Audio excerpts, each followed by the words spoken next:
I love the idea that like the things that we can still dream, like they can happen. Right. We can make them happen.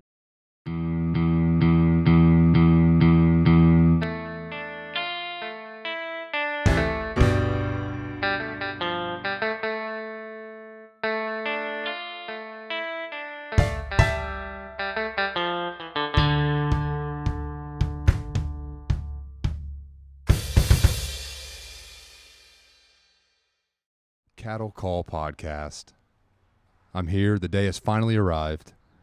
I have a female guest, and I've been blessed with a lot of great women around me, but this one right here is by far one of my favorite people I've ever gotten to know, man or woman.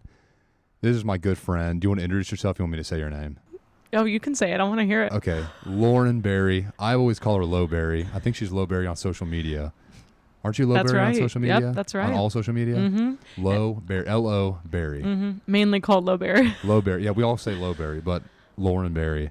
Lauren Berry, how are you? I am doing great. I'm having cigars and red wine on my balcony with my good friend of 5 years. This is true, about 5 years. And we had a good view of a great sunset. Good view. So your apartment is downtown Memphis.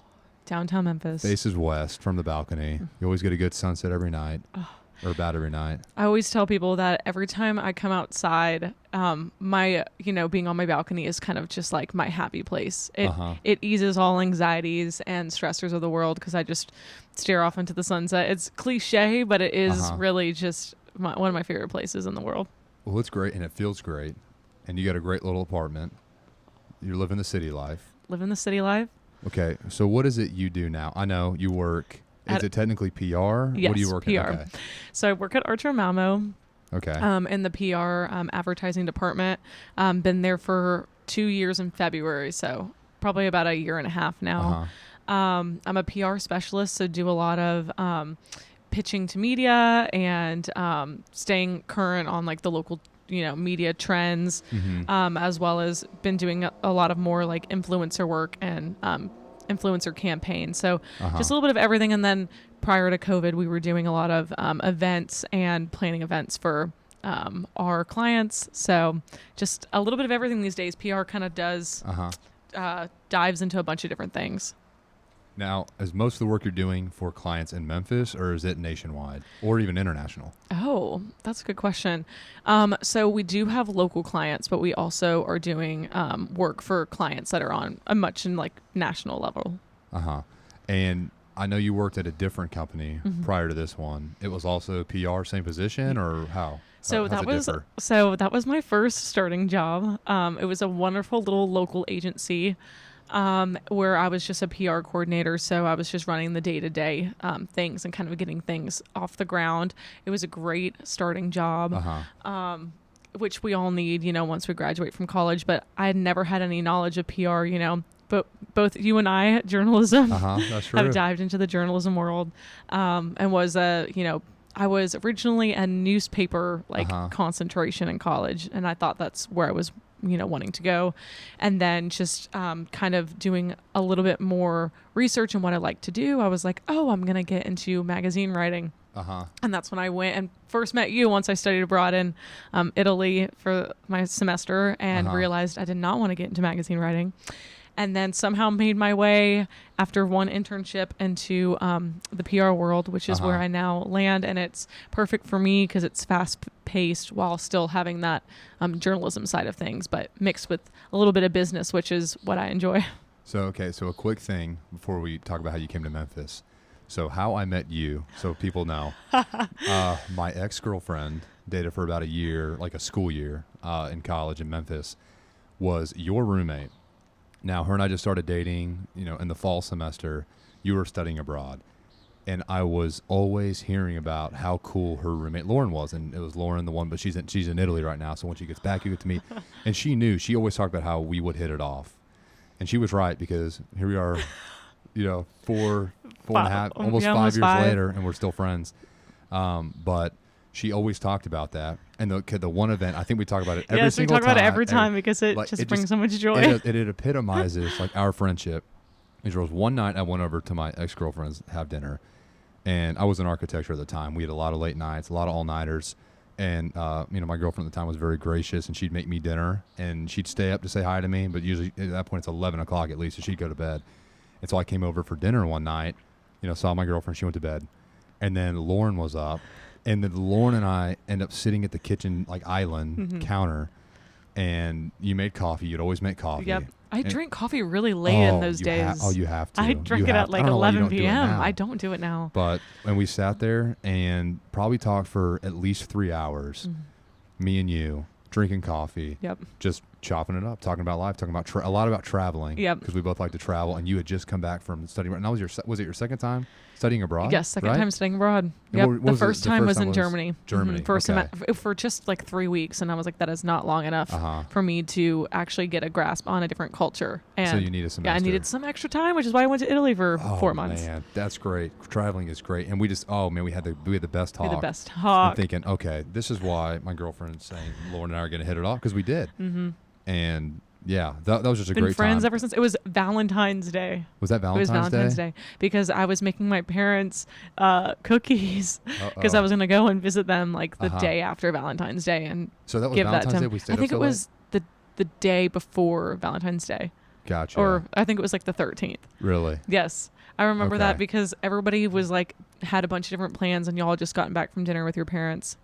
Okay. And then I just stayed up because I was cooking and made coffee, and we talked about life and our shared mutual love for New York. We sat around the island table. Oh talk gosh, about New York. Yes, talk about New York and our passions, which is what has always brought us together. Is our shared love for just our time on this planet. I think is probably our most common ground. That is, dude. Yeah, we just love life. We love life. We love life. Okay, so let's talk about you. Were you born in Memphis? I know at one point you spent time here. Was I born in Memphis? Yeah, where were you born? No, I was born in Plano. Okay, so you were Dallas area. And grew up in a suburb of Dallas called Southlake.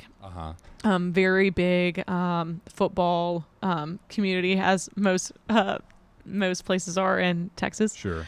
And just I was a big cross country runner throughout high school. That was just my complete everything. And but when I went to college, I wanted to live a different lifestyle than I was in high school, because throughout my time in high school, I just was constantly running and training, and it was really getting to be exhausting for me. But the University of Memphis had reached out for me to run cross country, and I signed on because my parents were from the city of Memphis, but I knew in my heart, I think at the time, I remember on my signing day, knowing that I didn't want to continue on, but there must have been some, reason for me to come to Memphis, because now all of my family lives here and we absolutely love the city. So it's crazy how one particular moment in time has since led my parents to move to Memphis from Texas, along with my grandparents and my sister. So your grandparents are here now too? My grandparents are here, yeah. Oh, wow. They live in South Haven, but it's close like enough. 20 minutes away from Memphis. Okay, so then you came here and you ran cross country. How long did you do that? For just freshman year. And I love running, so I should preface with that. Right. I love running. I loved running in high school. I absolutely loved running in high school. I had a great cross country coach and a great team that honestly set the foundation for, I think, everything else in my life. I used to spend every summer in high school, I would have to go to a Colorado training camp where we would do altitude training for 10 days. That's so good for you. It was so good. And also in between those trainings, we would have these things called logbook sessions, which would kind of just teach you more about life and what hard work means, and just kind of that you can get a lot of these, you can be the underdog but still come out on top, if you work really hard, and practice makes perfect, and they drilled in hard work. At the time we were running every single day. Our coach was so focused on practice makes perfect. He, at the time, which I do not recommend, was very focused on consistency, which is important, but you also need rest. So we were running every single day for 365 days, up to the point to where we had consecutive day competitions. And I was at 972 before I got injured. What do you mean? 972 consecutive days of running. Oh, serious? So oh my 2.5 years. It was 2.5 years of running. And I first started because I was like, okay, I'm going to run, Uh-huh. I'm going to run every day for a month. And then it became, okay, well, I'm going to run every day for 6 months. And then it became a year. And then a year was like, let's do 2 years. And then it just kind of became a, habit. So a lot of my high school life was spent literally running all the time. I also went to a Texas camp in the summer where we would run and we would camp out, and we would do those same logbook sessions where you would be, talk about life, which I loved because it instilled like optimism and hope and like hard work that still resonates, and is the reason why I can wake up so early today. But yes, so running is a reason that I came to Memphis. And then my first year I ran, and while I loved the team and I absolutely loved the coach, I wanted to have that college experience that I felt like I didn't get to have, as normal of a high school experience as possible. So I wanted to kind of have that more college experience. And you got a good college experience. I did. You had a great I had a lot of fun. You did. You did. Yeah. You know how to live life. And then you study abroad in Germany and Italy. Mm-hmm. What are you looking back at it now? You've been removed a couple of years. What is something that you appreciate most about it now, and maybe even wish you would have appreciated it more while you were overseas? Oh, that is such a good question, because I've actually been reflecting on leaving for Italy and reading a lot of my old journal entries at that time. I think it taught me more about, my independence, and that I can do a lot of things on my own. Because I think at that time, I was rooming with 5 girls who were from different parts of the U.S., and you're having to figure out how to room with all these random roommates in a foreign country. So you're dealing with 2 random foreign things at the same time. I think it really taught me a lot about being independent and also trusting my intuition, because a lot of times you just you always know in your heart what's right or what's about to happen, or what path to follow. And I think that being abroad helped to just like rely on my own like intuition and my own like independence more. So I remember I went on a bus trip to the Italian like hillside, winery. Nice. Side, well, everything's winery, but I'm trying to think of the names of the places I was at. It was like San Gimignano. I can't remember. It was like 3 places that we went, and I went by myself that day, and I had the best time just, journaling and drinking wine and eating seafood pasta by myself. And I was sad at that time because there had been, roommate drama as there goes. And I felt lost on the side of the world, all my friends living a different, different life than I was at that time. But I found comfort in my own independence and like reassurance in exploring like a whole new city by myself. So let's say you get to go back to Italy someday. What's the first thing you want to do when you get there? I dream about Italy frequently. I dream about going back to Florence all the time. Cannot blame you. I had the best time. Let me think. What is the first thing I want to do? I probably want to have the seafood pasta, because the way that it's cooked, it's like all the oils from like the fish like seep through the pasta, and it's just kind of like olive oily and like has a lot of spices, but it doesn't really have like a sauce. Oh wow. It's just delicious. And I honestly, but if I do miss anything the most, I just miss my like walk to class. I miss like the simple things like that. Didn't you have to walk over and I can't I believe I cannot remember that bridge. You have such a good memory. Yes, you have such a good memory. Architecture. But didn't you have to walk over that thing to class from Yes. where you lived? Yes. I'll have to fact check it later and figure out what it was. Yes. We did. Oh, what is the name? I'm blanking now. But yes, you used to have to walk like a mile to class. And it was such an experience, because we would always stop, because it would, we'd walk a mile, and we would stop and get espressos and meet, baristas and whatever along the way. And that was always the best part about going to class, was just like, you never knew, what was in store for you. Man, that is so exciting. And even, a lot of people get anxiety from it. It was the Ponte Vecchio. Sorry, I remember now. Mm-hmm. Okay, good. I'm glad you remembered. I just was blanking on the name. I walked it so many times. It happens. Okay, sorry. No, I'm just thinking, I think, what kind of you and I are similar, and I think a lot of people are, but yeah, like the not knowing, like the ambiguity of things, it scares a lot of people off. It does. But I even think for people like me and you, and I think all of us deep down, like even if we're scared, like how exciting that is. Like the not knowing the stuff about there's a disconnect with culture, and there's a whole different like historical timeline somewhere like in Italy. But when you get on a bus and you just take a trip to the countryside, or you're walking through a market and you're getting to meet these baristas, and it's just soaking it up while you're there. Yes. But not knowing, like probably on the plane ride over, you're thinking of, I should have been so much more prepared because I'm here now. I mean, what do I know? But now you look back at it 4 or 5 years later, and you're like, oh man, like that not knowing now that I'm on this side of things. I know. How cool is that? You know? I love that you say that because that is something I think of often. Is I am so actually in love with the unknown, and sometimes it irritates me, of course, where am I going to be living? Like, where am I, who am I going to be married to? If that's, in the cards. Yeah, we wonder that too. We wonder that. But I love the idea of not knowing. I love that, like, there's so many things that lie ahead. I was just thinking about that today, and I love that you bring that up because I was thinking, I always love to think like, oh, what is my December look like? Like, what will my, and that's only, a few months from now. Like, what will my life be like?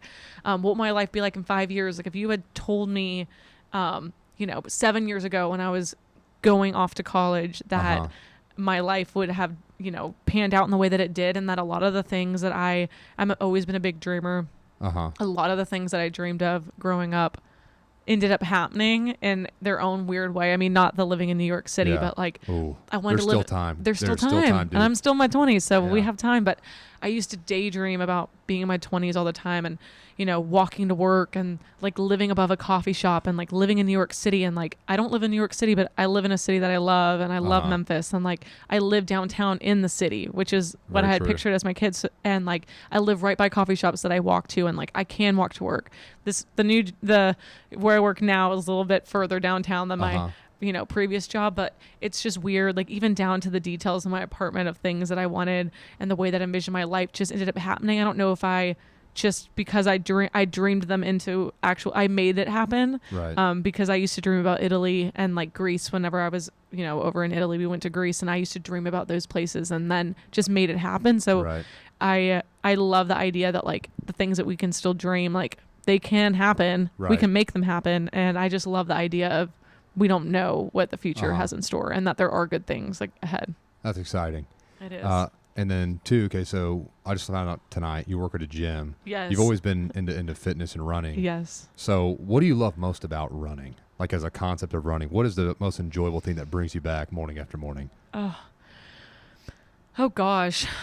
Well, my love for running is very complicated. Because I've been doing it, I'm 25. I've been doing it since I was 8, like competitively. Man. And I just did my first marathon last year. I think that the thing that makes me like love running the most is just like, I don't know, that feeling of like losing yourself on a run. And when it's cold, I'm not talking about the summer runs. Those are never fun. But the runs of, it's kind of early, like 6 a.m. on a fall morning, and it's cold and it hits you in the face, and it just feels amazing. And you have, I don't run with music, but I just never have. Yeah. So that's just me.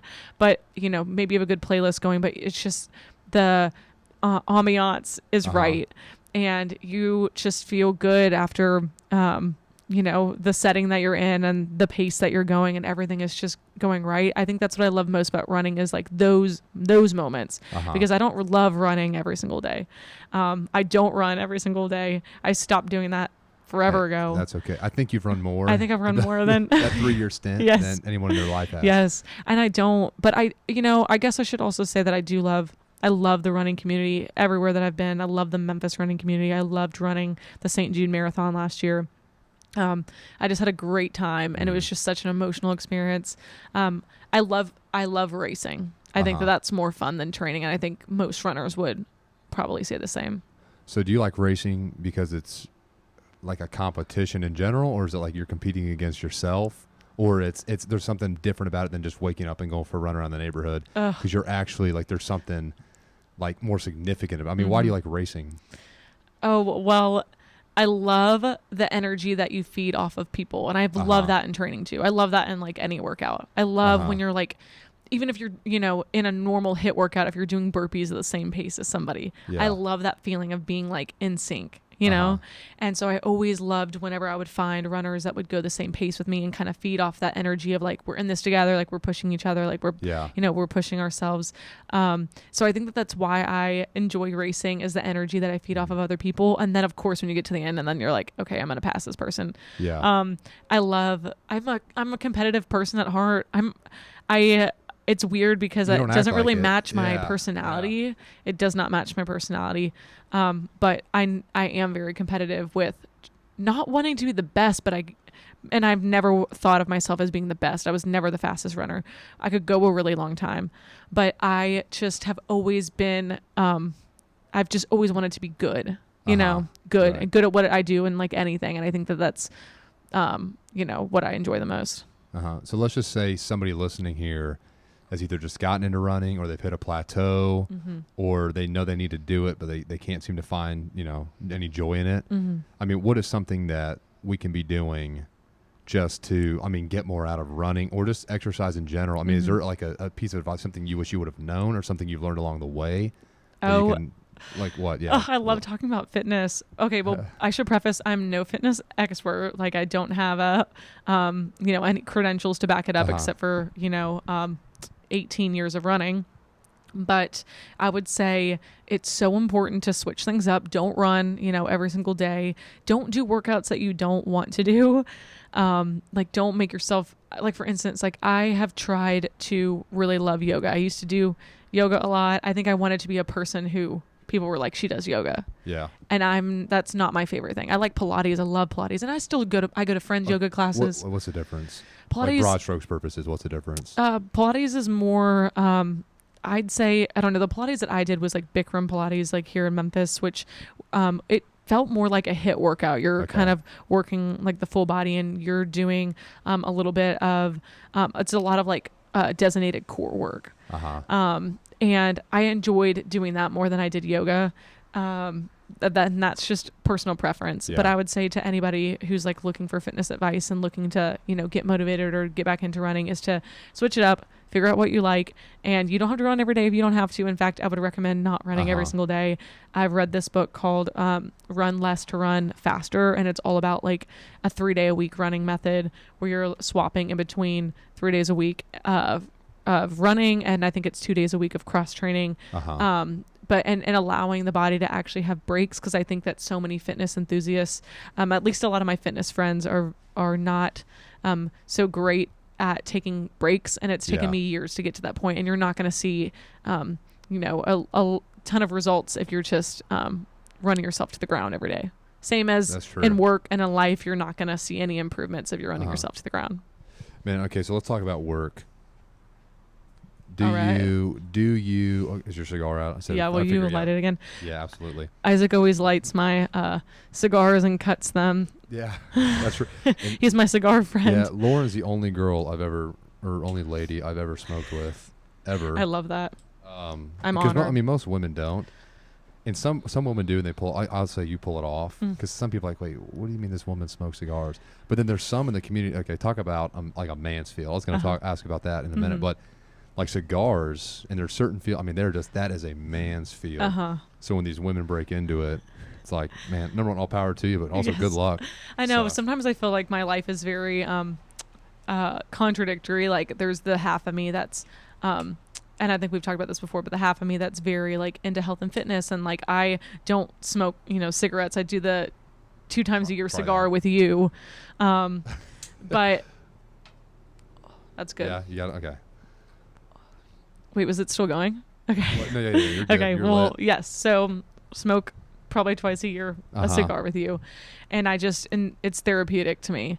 Oh, is it ever? Yeah, it is. But I do feel like it is very conflicting. Like people are like, oh, you like cigars and you're a runner. I'm like, I don't own cigars. Like I smoke maybe 2 times a year, and it's normally with my friend Isaac, and it's our thing, and it's been our thing. I'm not over here like doing it every single day. Right. But I do enjoy the, relaxation of it, and it's comforting to me. And there's a thing, I think I've talked about it before on the podcast. I know I've talked to friends.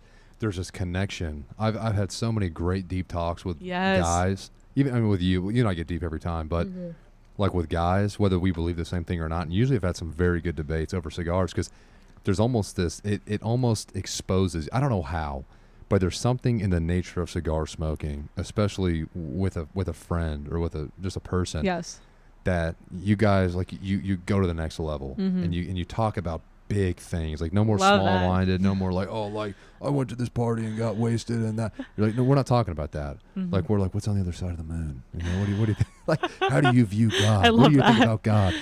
So there's always something I'm all good. for a deep talk. Yeah, that like connects you with people. So I always enjoy doing it with you. But yeah, so you're at work. Yes. I mean, what's the first word that comes to mind when you think about like what you're doing for a living, like what your job is? I mean, what kind of connotation comes around doing PR? Oh, I would say being prepared. I'm surprised that's the first word that comes to my mind, but I think that most PR people would say the same. A PR is all about, handling crises and, kind of diverting our way around them and preparing for them in the event that it's happened.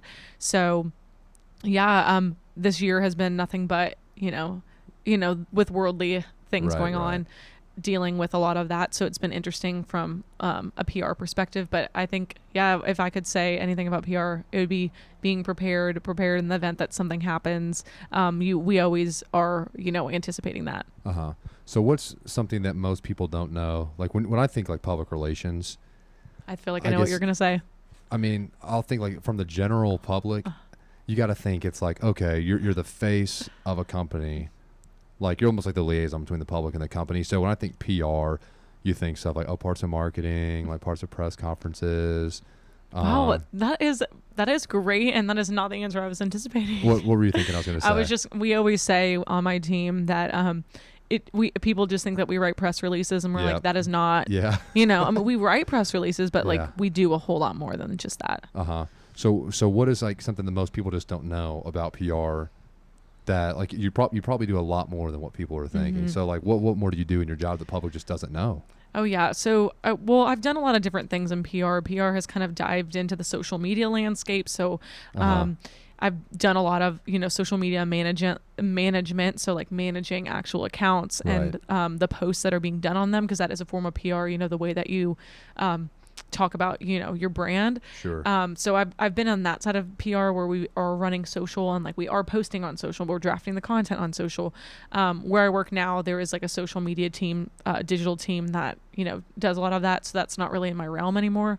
But we do everything from social media to planning events. I've even made videos before, and in a past life, I for PR I have filmed videos, interviewed people, and clipped it together, written scripts. So I think it just depends on where you're working and kind of like the projects that you're on, but you can kind of do a little bit of everything. Just this past week I was actually interviewing people Q&A style, which brought me back to my journalism days. And then transcribing that for just a story that we're doing for a client. And it's just I like that there's a little bit of everything that you do. And I think that's what I always liked about journalism and about news, was that you are very knowledgeable. And one of our professors in college used to say that you would never be boring at a dinner party because you would always know something about everything. And I've always wanted to be one of those people that people are just, I want to talk. I don't know. I don't know if people view me that way, but I want to talk to her because she has a lot of different, she knows a lot of different things, and she's experienced a lot of different things. And I think that the more that we can expose ourselves to that, the more, interesting of a life we'll live. Yeah, absolutely. So from like a client side of things, what's something that clients typically do wrong? Like let's say I'm now a client. Let's say Cattle Call Podcast is going to go to like a PR agency, or is it a firm agency? Yeah, agency. And go, and I want to talk to them, and I'm going to become their client. What's kind of something that people do that's like a turnoff, or something that people need to start moving away from? Like if you're a client and it's like a faux pas, like avoid it going into it instead of making this mistake. What's something you've seen? Oh, you're so good at asking questions.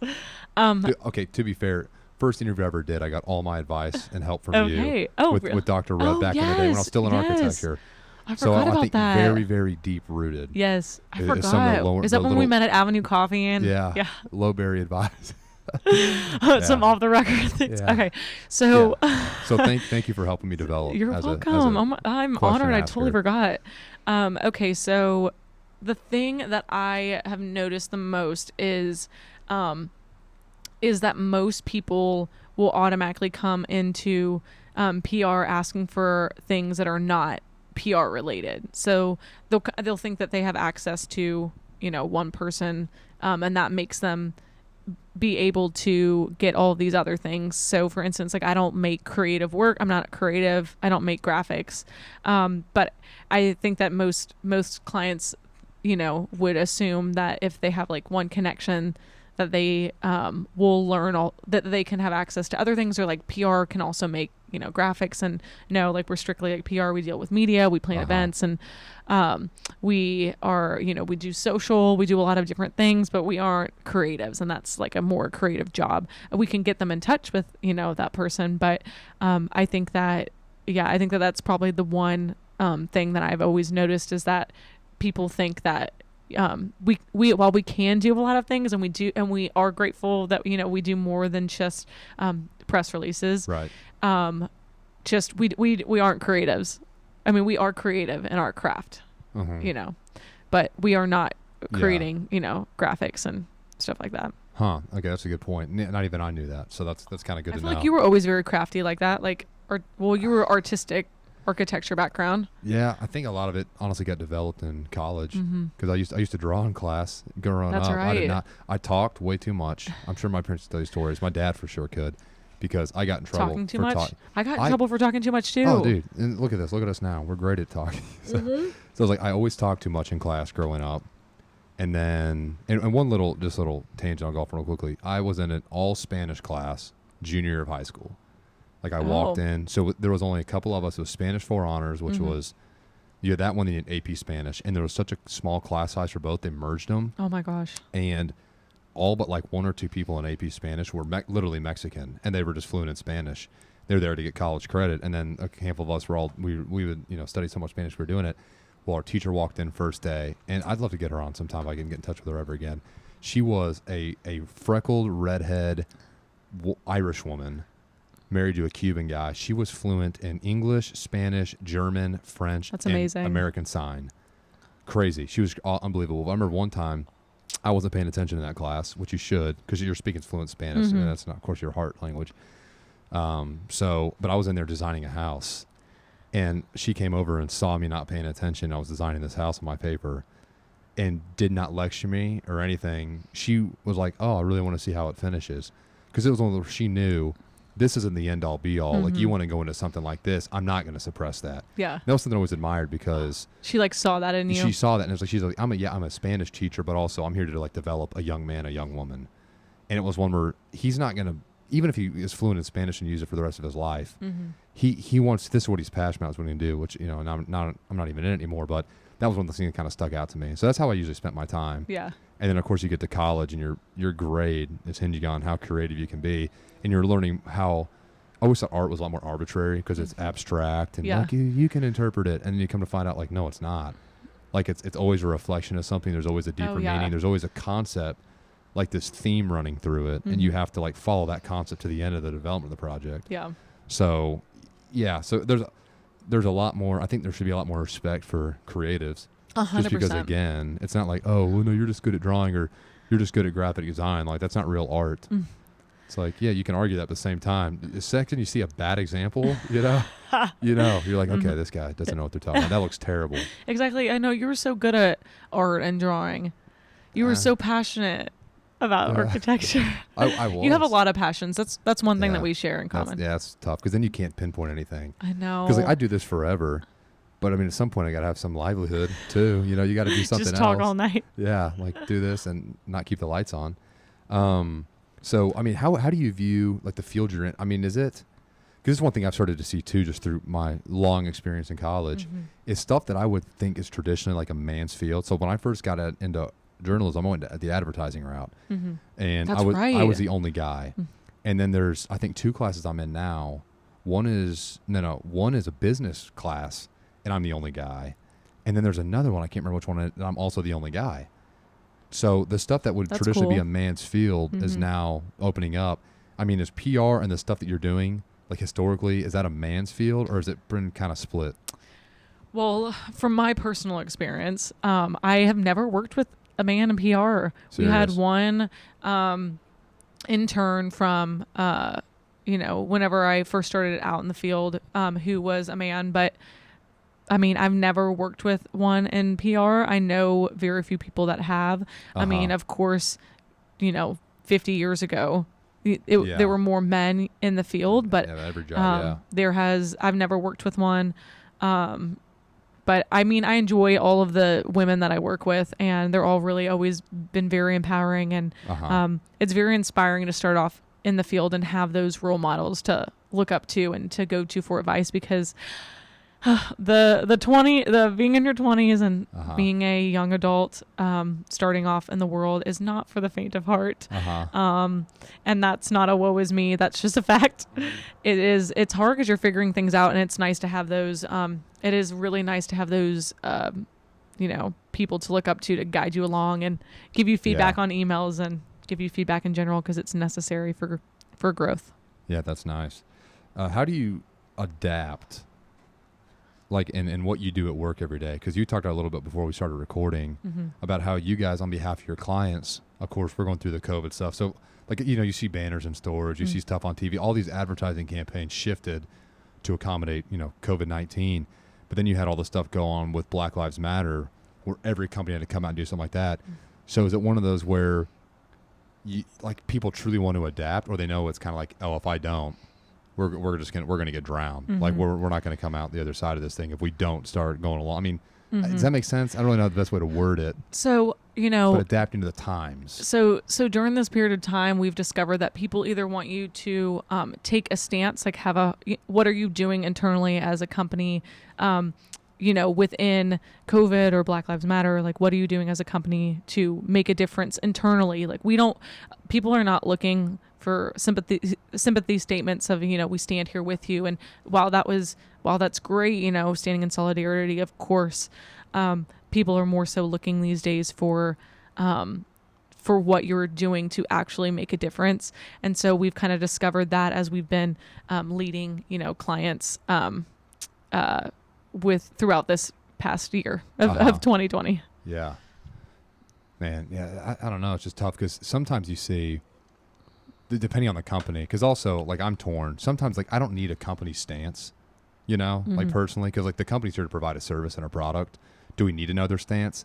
But then what we've seen is, like, if you don't, with all the COVID stuff, if you weren't putting up the banners and you weren't changing your online model and you weren't changing your business model, like, you weren't going to survive it. And then stuff you saw, like, okay, if you didn't make any statement at all because you go, hey, we're a company and we just provide this, we're going to keep out of all this. Well, then you saw some of those people or some of those companies, they weren't going to last, because people go, well, we need to know, like, what you're doing. The whole world is changing around you. How are you, like, following suit? It's a very tricky time to navigate. I think we're learning a lot of things throughout this process, especially with social media coming into play, even from a personal standpoint of, friends' social media accounts. I think we're learning a lot about the way to position ourselves, what to do and what not to do, because it is such a tricky time, to navigate. Has it ever been viewed as, like, disingenuine if, you from, like, a PR standpoint, like, go out and you make a statement, or you're working with your client to adapt to the times? I mean, does it seem as like, oh no, you have to, because you have to do it to survive? Or is it one of those where they just don't want to be the odd ones out? So yeah, they're saying it, but really we don't know if they mean it. We just know everyone else. I mean, does it ever seem disingenuine? Oh, I haven't had, experience with that, but I do know that, there have been times that it's been advised to, rather stay silent than not say something, that resonates well with an audience during that time. But then there's also been times of, okay, maybe we do need to say something and rather fumble our way through it, as we all are learning and adapting to the times. So I think it can kind of go either way. It's just, it's a difficult time to navigate, for sure. Definitely don't envy people in leadership positions and, running companies. It seems like, too, no matter what you do or say, like, you're not going to win. People try to appeal. Of course, it's an election year. You're seeing it. Everyone's trying to, I'm going to appeal to this one very niche market. But then, like, your whole base is like, wait, what?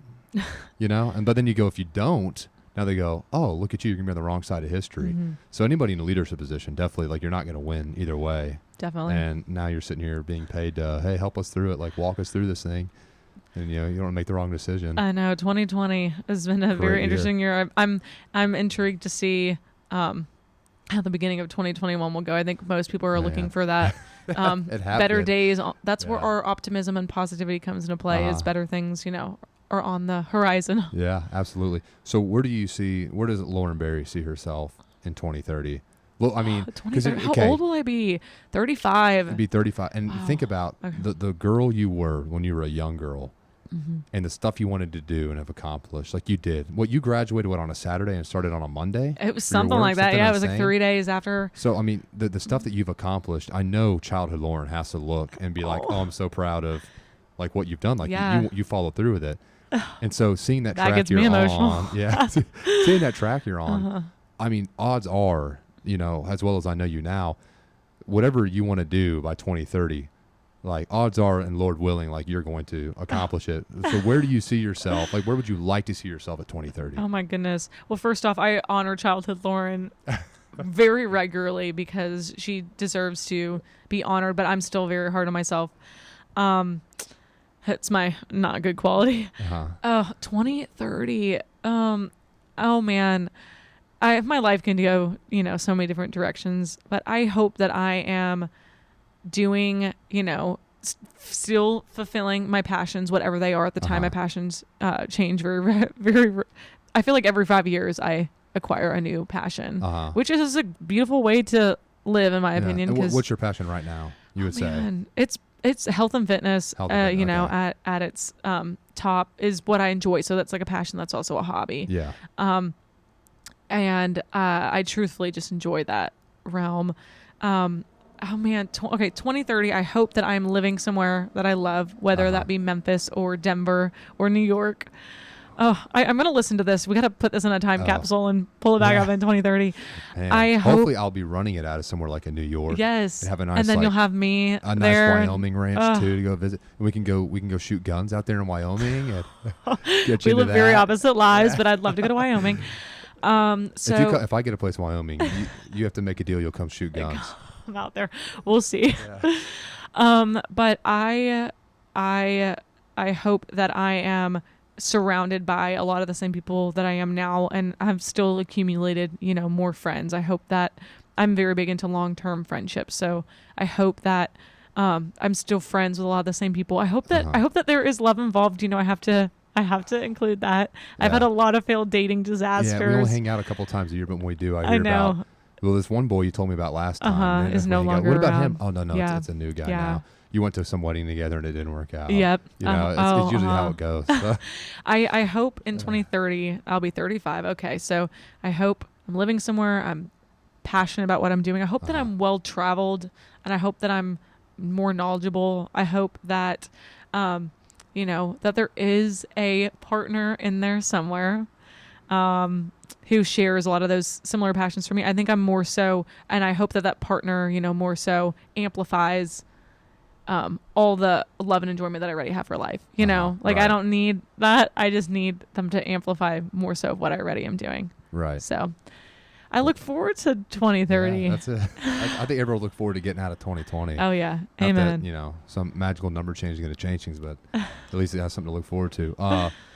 Anything like you want to leave listeners with? I know you've been reading a lot. Is there a good book recommendation you want to throw out there, or is there I don't know, just a piece of advice, or just anything you would just want to leave listeners with, like a nice, final bookend to the episode?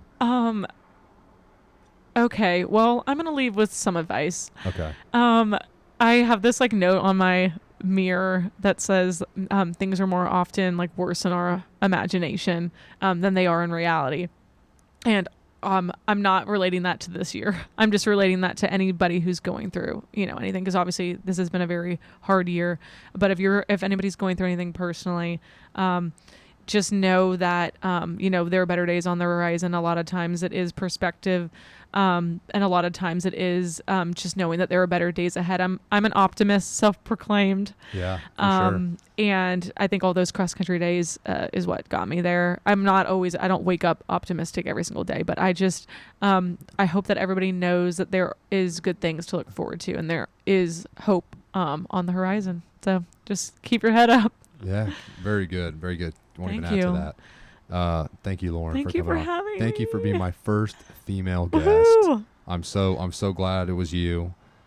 Just a very interesting individual. Oh, thank A you. connoisseur of many great things. Of course, you and I always hit it off. Have a great time. We always have a great time. I'd love to revisit this in 10 years. Oh my gosh. When we have a whole radio Please. station and brand What and if there's like documentary 5 series. kids in the room? Like your kids, my kids are hanging out. They're all smoking cigars. They're all smoking cigars. Well, there will only be 10. Yeah. Maybe, Well, no, there'll be 10. no. Yeah, there'll That's be 10 years from now. Yeah, There'll be like 5. Okay, no smoking cigars till you're at least 10. Yeah. That's gonna be So, well, thank you again for coming on. Thanks for having me. Thanks for having me over. Thank you for the wine. Come over anytime. I appreciate it. Again, that was Lauren Berry, my good friend Lo Berry. Woo. And I'm Isaac Weston. That was Cattle Call Podcast, first female guest. Thank you guys for listening. We will see you on the other side.